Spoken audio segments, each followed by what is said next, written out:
প্রকৃতির নিয়মে বাংলার ঋতুচক্রের পালাবদলে আসে গ্রীষ্ম উষ্ণতা নিয়ে। প্রখর তাপে আকাশ হয়ে ওঠে তৃষ্ণার্ত, মানব মনও তৃষিত হয় প্রকৃতিকে বরণ করতে, স্মরণ করতে। এরই মাঝে চৈত্রের আগমন।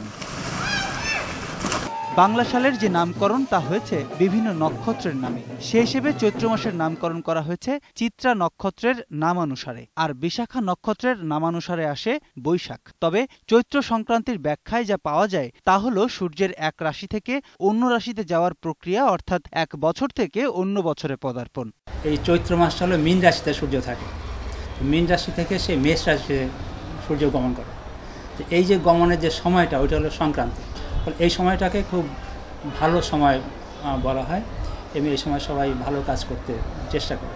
আগামীকাল পহেলা বৈশাখ, অতএব নতুন পোশাক পরিচ্ছদ কেনা হয়, কখনো পরিধান করা হয়। কাজে চৈত্র সংক্রান্তি মানুষের মধ্যে আগামীকালের যে নববর্ষের উৎসব তার উদ্দীপনাটা তৈরি করে দেয়। বাংলার পূর্ব ইতিহাস থেকে জানা যায় আগে বছর শুরু হতো অগ্রহায়ণ মাসে। তবে মুঘল সম্রাট আকবর সুবে বাংলা প্রতিষ্ঠার পর ফসল কাটার মৌসুম অনুসারে খাজনা আদায়ের সুবিধার্থে চৈত্র মাসকে বছরের শেষ ও বৈশাখ মাসকে বছরের শুরু হিসেবে প্রচলিত করেন। বর্তমান সময়ে নতুন বছরের জন্য ব্যবসায়ীরা তাই প্রতি বছর নিজেদের ব্যবসা প্রতিষ্ঠানকে ধুয়ে মুছে পরিষ্কার করে আবার শুরু করেন নতুন বছরের হিসাব লেখা, যা হালখাতা নামে পরিচিত। ক্রেতারাও পুরানো হিসাবকে চুকিয়ে দিয়ে খোলেন নতুন হিসাবের খাতা।